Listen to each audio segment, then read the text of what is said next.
Shoutout sa mga kabataan dyan! Manong ulam! Ang pagtatrabaho ay gawa-gawa lamang ng mga Illuminati para makontrol ang balanse ng mundo.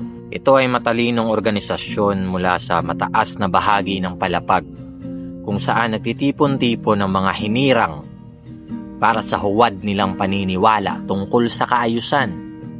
Hindi mo pa ito maiintindihan kasi bata ka pa.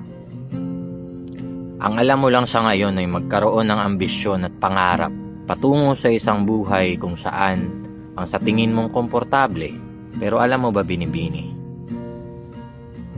Para makamit ang karangyaan, katumbas nito ang nagpapatayan mong mga kapatid sa laylayan para sa tira-tirang pagkain.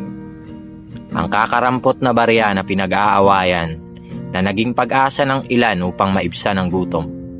Limitado ang perang ginagawa ng gobyerno. Subalit naging epektibo ang hipnotismo sa utak ng mga mamamayan na kailangan nilang kumilos para sa pag-unlad ng ekonomiya. At hindi ako natutuwa. Hindi ako natutuwa sa umuusbong na bilang ng mga kabataan.